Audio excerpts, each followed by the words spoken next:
Welcome to The Evidence-Based Marketer, a podcast focused on the science of marketing with a special emphasis on financial services.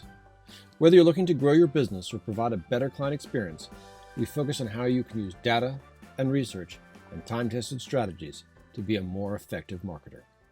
In 2017, HubSpot, a major marketing automation platform, embarked on an experiment where they pivoted their video goals on social media from lead generation to just engaging their audience.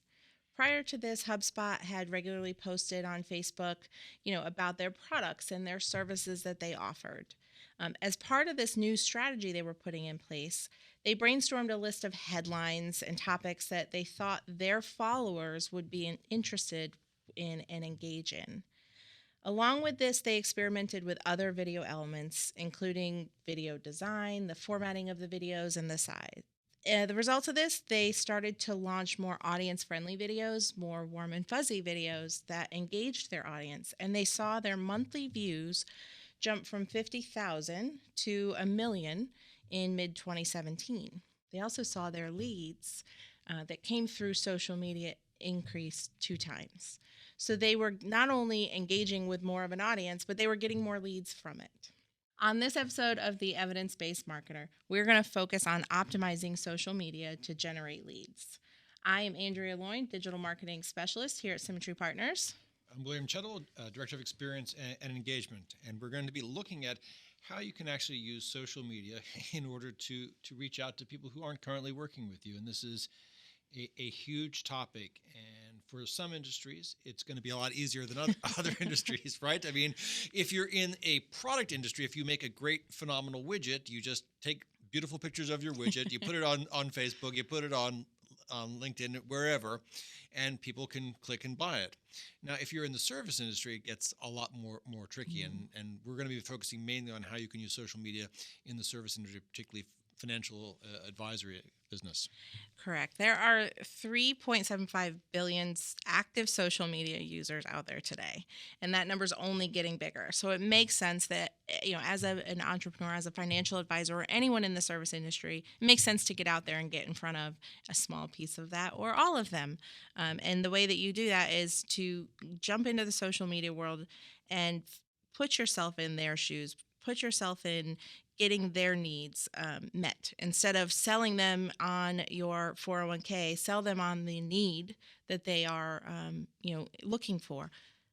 And position yourself as an expert. Mm-hmm. And it's interesting that if we look at some statistics, in 2018, 92% of financial advisors were able to acquire a lead through social media, and the average size of that was about $1.4 million.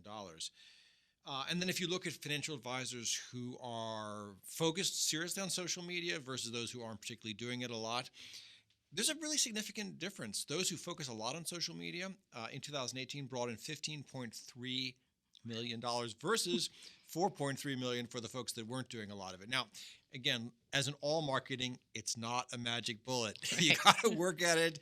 You got to have a strategy. You got to know what you're doing. And you also need to have even a calendar. It can't be just, I'm going to post something today because I feel like it. You need to have a plan for what you're trying to achieve, ideally a plan channel by channel, and you need to be actually have some sort of calendar. And if we look at best practices, you probably want to be providing something relevant and even timely on a weekly or daily basis, but at least weekly. If you're not going to commit to weekly. Yeah, you need to be active. If you're not active on social media, just having a social media page, a LinkedIn page, a Facebook page isn't really going to get you anywhere. You have to be active and, as William was saying, provide relevant information weekly and daily. And then there are some other things that you can do. Sure. And then you probably want to try to teach something on a regular basis, especially if you're in the service industry, especially for a financial advisor. Just posting kind of cut and dry, boring content that doesn't educate people is probably not going to be too beneficial. Best practices, try to have something that's inspirational twice a month. And that could be a great example of somebody who's, perhaps turned themselves around by taking a more deliberate approach in financial services to like planning their financial life. Mm-hmm. But it could even be just something that is inspirational in general. You don't have to always stick directly to. Right. You want to engage them in all the aspects of their life, not just the financial planning side, and show a little bit of your personality and your office personality through that as well. Yeah, and then try to entertain at least once a month, and that can just be funny cat videos or whatever's gonna be entertaining. If it's on brand, that's even better. Yeah, and if you give people an insight into your culture at your office, right? Say you have a fun Friday, party that you've done, or someone is retiring, or someone passed an exam. Post that stuff on your social media. It makes you a personal touch for those people that are out in the social media world. You've now become a person, and your firm has now become a fun environment. Yeah, and I think what's important about that is, especially in a very long-term relationship like being a financial advisor, Mm-hmm. personality is super important.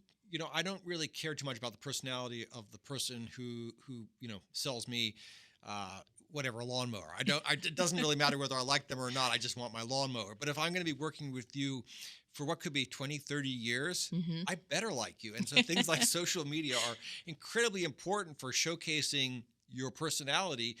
And funnily enough, what people are really going to connect with beyond showing expertise is frankly just who you are. Mm-hmm. We've talked about this before, but I mean, half of all investors under the age of 40 look at their prospective financial advisor's personal Facebook page before deciding to work with this person.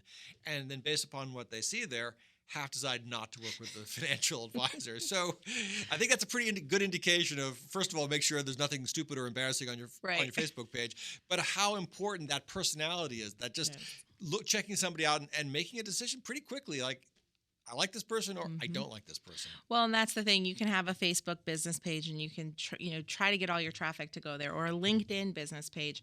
But they're really going to check you out. They're going to use LinkedIn to check you out on a professional level. But Facebook, they're going to want to see what you're doing outside in the world, and maybe there's a common interest that they see. But if if you have things you'd like to keep hidden, or you don't want people to know, I would highly suggest making your Facebook profile private. Yeah, I mean, you do not want to see your prospective financial advisor at a keg party. It's just keg stands. Yeah, that's not going to give me confidence at all in my financial advisor. But the other thing you want to do, being active is number one, but you want to dedicate time and resources. Sure. You can't just say, okay, now I'm going to post on these days, and this is what I'm going to post. You have to have not necessarily a dedicated person, but a couple hours a week where you are going in and dedicating the time to not only creating these posts, but for, the ads that you're creating and anything like that. You want to dedicate that time to building out your target audience, your geographic location.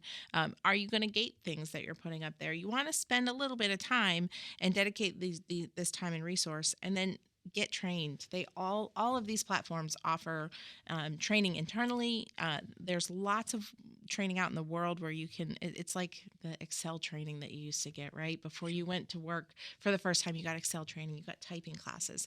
You want to look at the Facebook courses. I never got those. I went to a typing course so that I could my entry level jobs. I wanted to be able to type fast. That was a thing you had on your resume. I could type 60 words. So per I decided minute. never to learn how to type fast, so I could never get an entry level job where it would apply.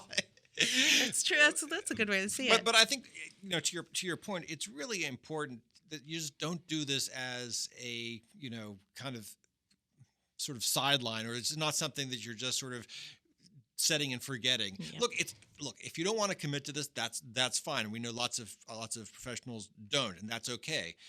It's still worth having a LinkedIn page. It's still worth having a Facebook page, even if you're not doing very much on them, because at least you establish that sort of space. But so often what you see is there are a whole bunch of services out there that give you canned content. Here is 100 tweets you can post, and they're all super. There's nothing wrong with them, but they're generic and they're boring, and they don't showcase who you are as a person. And I would say it's probably worse use of your time and money to be posting generic stuff than to be posting nothing at all. Right. And even if if it's once a week and you just put out there new clients or a new partnership that you have or things like that, that's great. But people are going to Google you. And when they Google you, they're going to find your social media profiles too. And if they don't find any social media profile, they're going to go click on the people that they see multiple times in their Google search.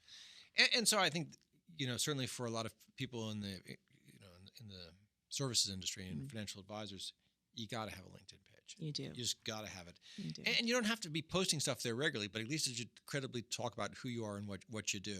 And you can connect with, your current client base or any prospects or your centers of influence. But having a LinkedIn professional page is almost as good as a bio on your website. People are going to go there and they're going to see, your accomplishments. They're going to see what you do, and then they're going to see who you work with. People who work with Symmetry Partners and follow us will sometimes share the things that we've posted on social media. And it just shows, it doesn't, it helps to show you're a subject matter expert and you know where to go to get the content and the subjects that you're looking for. And it's a perfectly fine strategy, not doing it 100% of the time, Right. but to just post things that you found that you found valuable, because that makes you a valuable resource. You've gone through a whole bunch of information. You've found some things that you believe are helpful. Add some brief comments, and then link to them. I mean, that is a great social media post. Yep.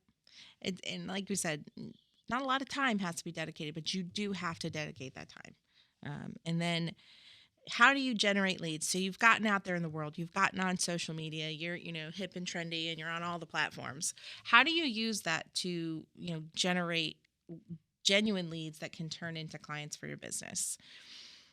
Well, let's start with what is social media lead generation. You're not sending out an email, so you're not, blast emailing, and that's how you're marketing. It's really strategic, and you have to have these strategic marketing tactics that are specifically designed for capturing from social media. Yep. You can gate behind a form, you can target via their personal ads, but you have to really have a strategy going into social media, because it can work or it can not work. And if you don't have a strategy, you're just going out into the world. It's not going to generate the leads you want, the quality of leads that you want. And it's kind of twofold, because there's the stuff that you're doing on a regular basis, which is posting ideas, posting good content, entertaining periodically, inspiring periodically. It's you being you, right, and adding value. And then the other side of it is then what do you create that we would call a lead magnet? Correct. And this could be something like a white paper that you've created. It could be a video you've created. It could be a checklist. It could be even an ad could possibly be, although that ad should probably be leading to something like a checklist or a white paper. Right.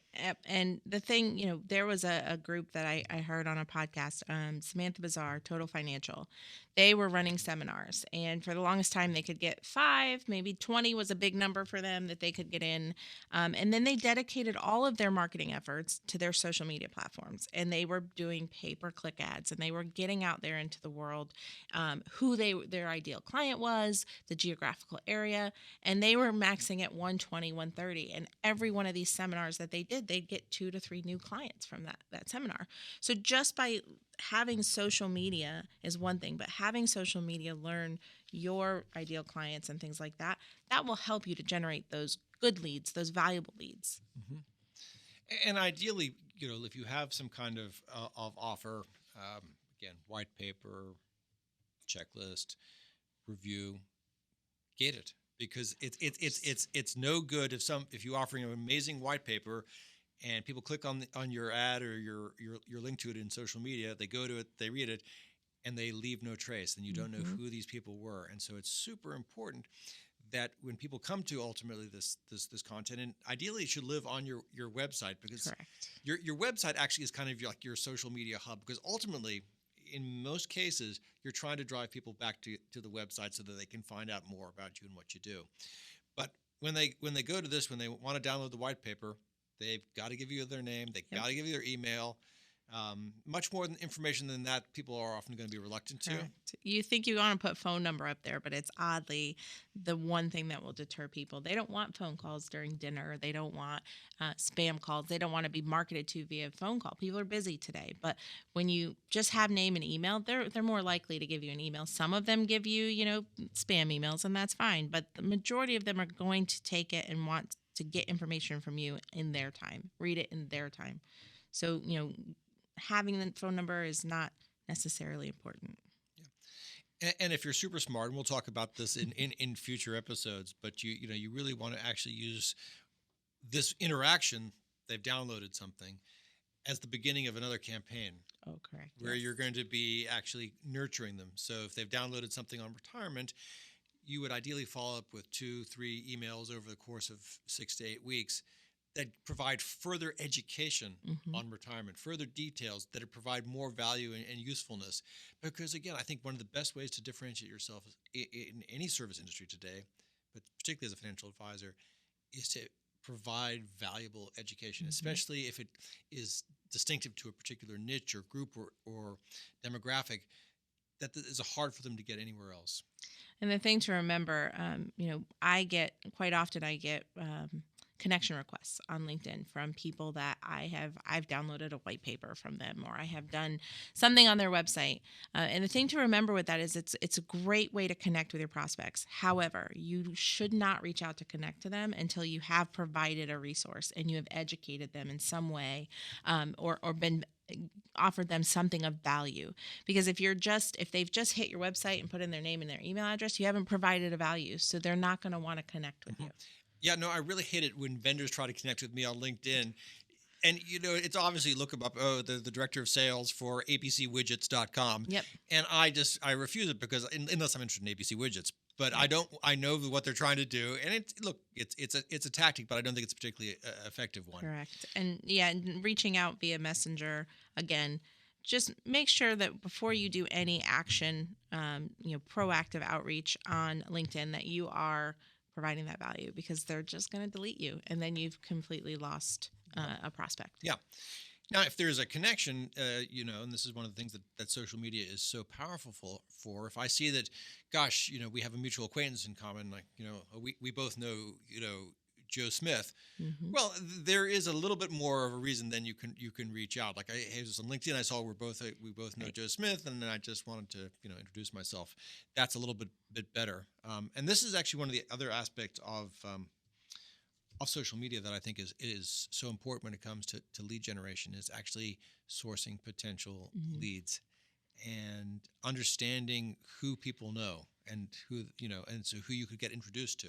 Right. And it's a great, maybe you're not comfortable reaching out via Messenger in LinkedIn and saying, hey, we know we have a mutual connection, but it's a great conversation starter too in your meeting. Oh, we've gotten through the meat and potatoes of our financial planning meeting.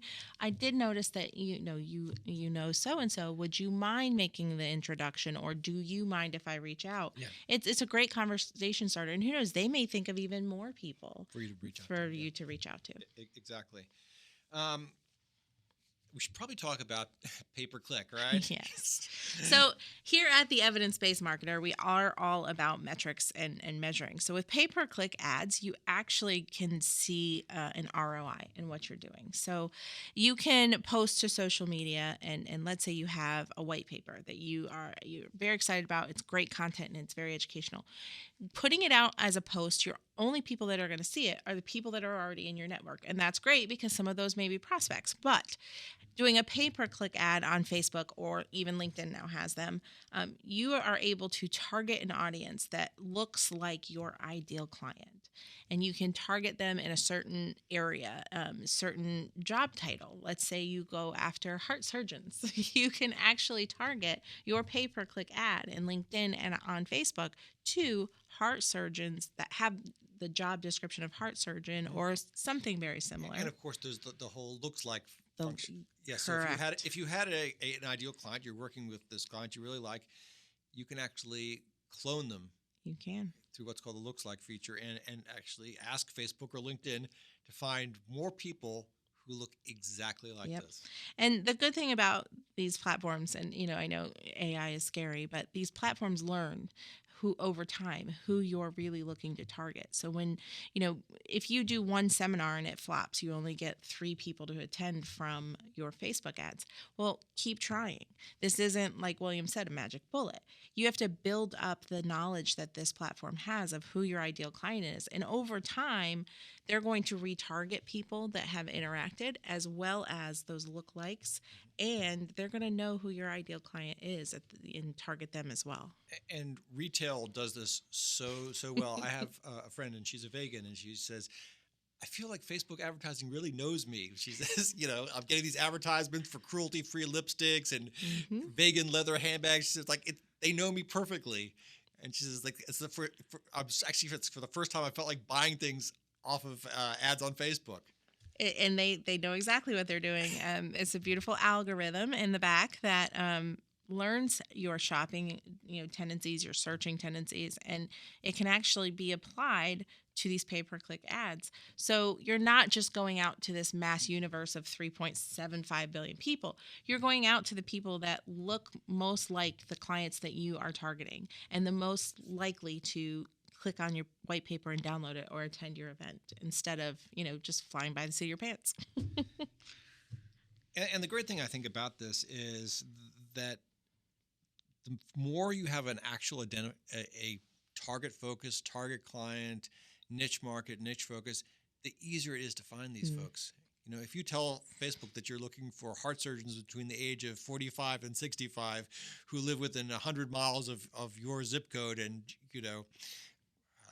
like golf. Whatever it is, you can hone in. You can hone in, and that's going to be a much smaller number than 3.75 billion people. Correct. Yeah, you can even go down into their likes and dislikes. You want to run a golf tournament. And the chances are, if you're already working with heart surgeons, that they, a lot of these folks will actually probably know some of your clients. That's true, and they will look at those. They will look at your connections to see who they know, just like you're going to look at their connections to see who they know. And, again, we're all about how do you measure? And if you add too many platforms to the mix, it can get overwhelming, right? You're going to see your metrics for your Facebook posts and your ads and your interactions, and LinkedIn's going to have their own. And if you're on Twitter, they're going to have their own.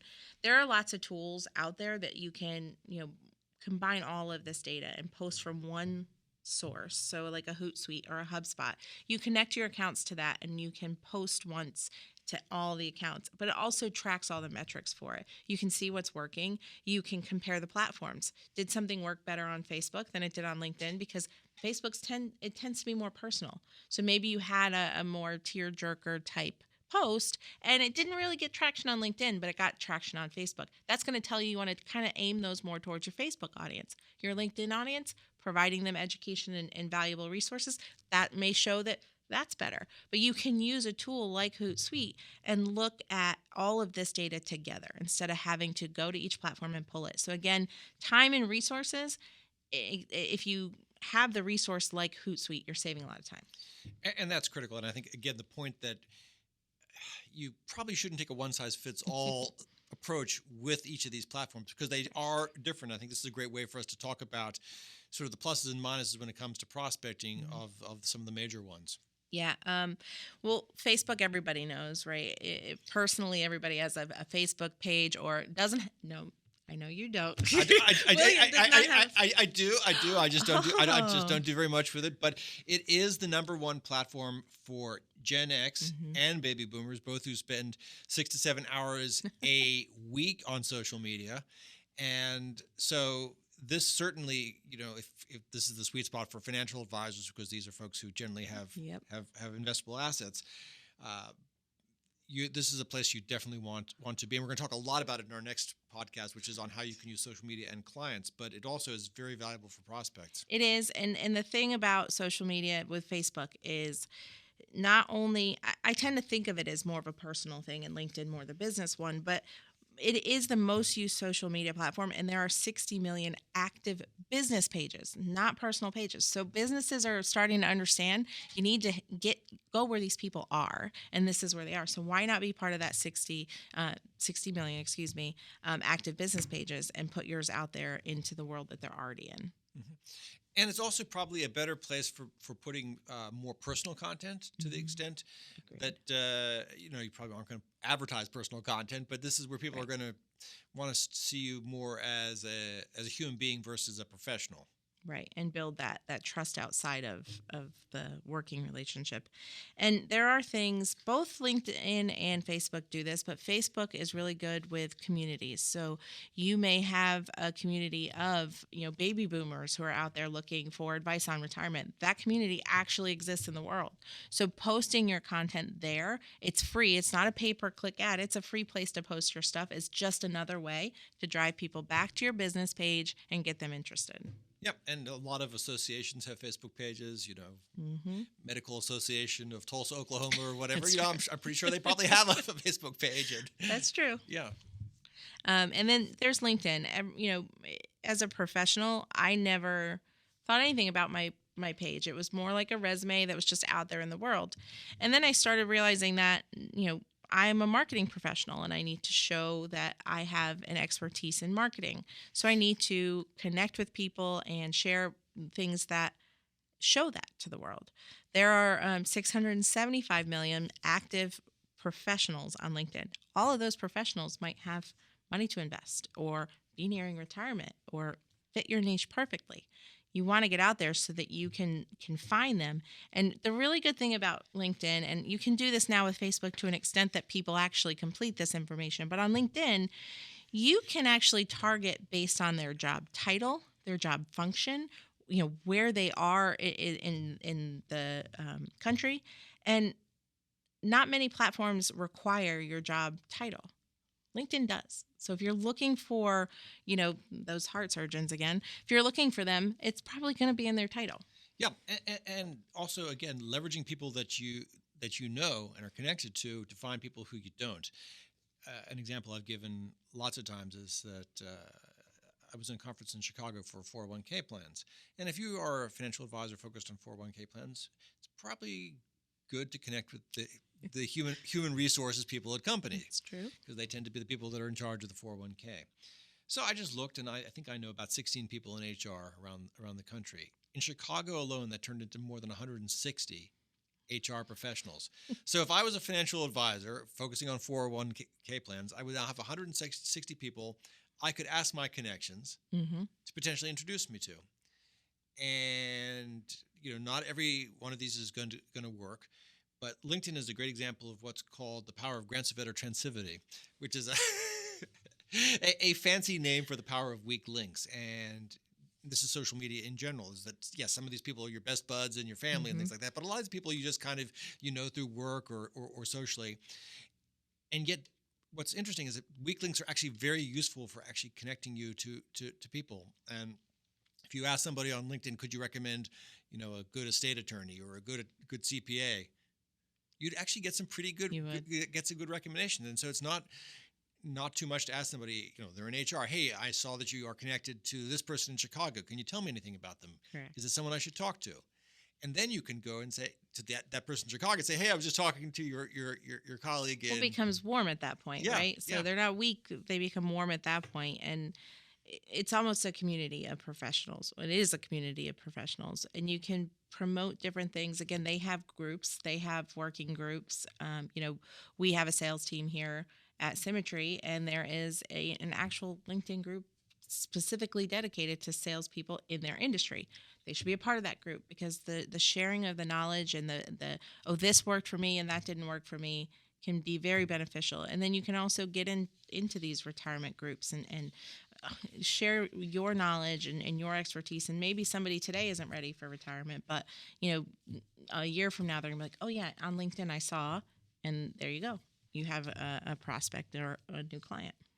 Yeah, I mean, there's a fascinating example, or just rather study, that found that if you have 338 LinkedIn connections, that translates out to almost 6 million people you're connected to, or could be connected to, through the second and third level. So it's 6 million degrees, as it were. Yeah. So that's really powerful. And I know lots of advisors who've started with a particular niche, whether it was Boeing or Microsoft employees, and use the power of LinkedIn to see who people know to turn these into really thriving parts of their business. Yep. And one of the tools that LinkedIn has really beefed up in the last year is their events. So you can create an event on LinkedIn. And instead of having a separate registration page they have to go through for that, you can set all of that up in LinkedIn now. And you can share that to groups. People can share that on their own timelines and share it. And then behind that, you can track the metrics of where did you get the most traction? How many clicks did you get from this post, or was it a paid ad that you got more clicks off of for your event? And it all stays housed within your LinkedIn. So when the event is over, you have access to this package of data on your event. And the people who interacted can then be put into, you can make connections, you can really increase your network just from a one event.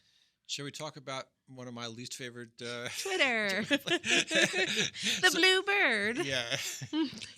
Well, so Twitter is, for some, it's a great tool. For some, it's an arch nemesis. So Twitter is great if you want to connect with centers of influence and other subject matters, experts. Also, journalists. And journalists, Journalists, yes. and people in the media. Mhm. A lot of them live on Twitter. It's true.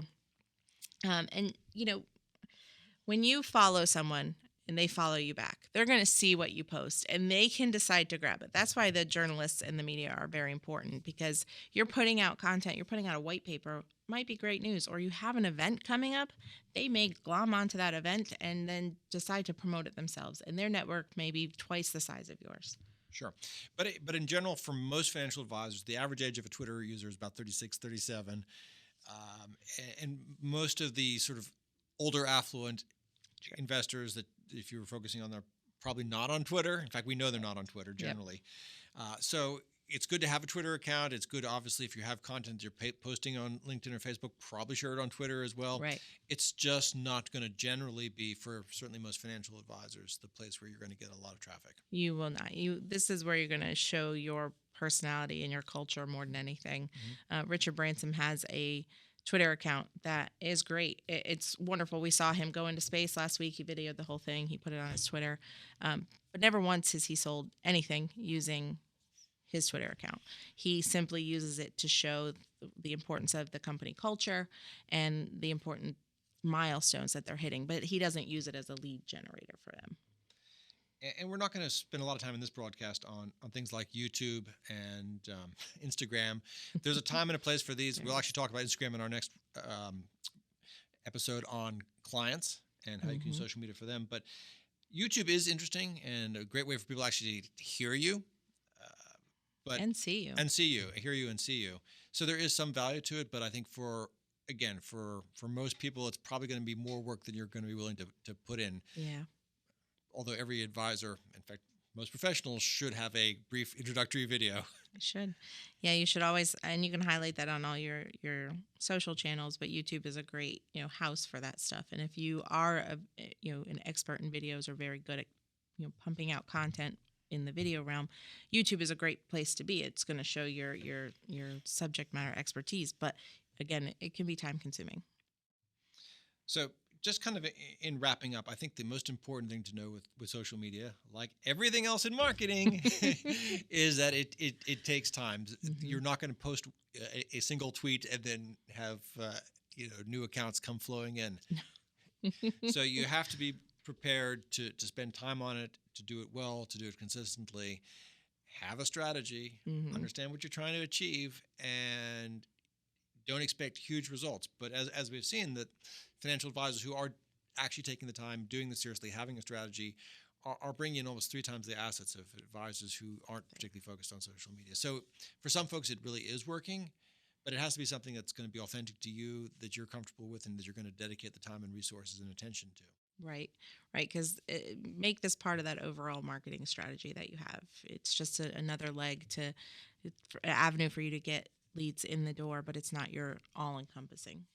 Remember, it takes time to build up your social media presence. As the proverb says, Rome wasn't built in a day, so you need to be consistent and relevant on a regular basis and make sure that it shows your personality. Join us for our next episode where we'll focus on optimizing social media to build deeper relationships with your current clients. I'm Andrea Loyne, Digital Marketing Specialist. And I'm William Chettle, and thanks for joining us. And if you want more information on past episodes or about Andrea and myself or about the show, go to theevidencebasedmarketer.com. Thanks for listening. Thank you. Thank you for joining us for this episode of The Evidence-Based Marketer from Symmetry Partners. If you have any questions, suggestions, or would like more information, please visit us at theevidencebasedmarketer.com.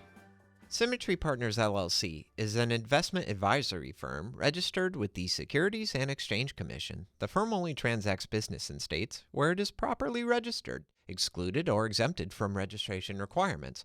No one should assume that future performance of any specific investment strategy, product, or non-investment related content made reference to directly or indirectly in this material will be profitable. As with any investment strategy, there is the possibility of profitability as well as loss. Due to various factors, including changing market conditions and/or applicable laws, the content may not be reflective of current opinions or positions. Please note the material is provided for educational and background use only. Moreover, you should not assume that any discussion or information contained in this material serves as the receipt of or as a substitute for personalized investment advice. Please note that nothing either stated or implied on this podcast is intended to be compliance or legal advice regarding your marketing program.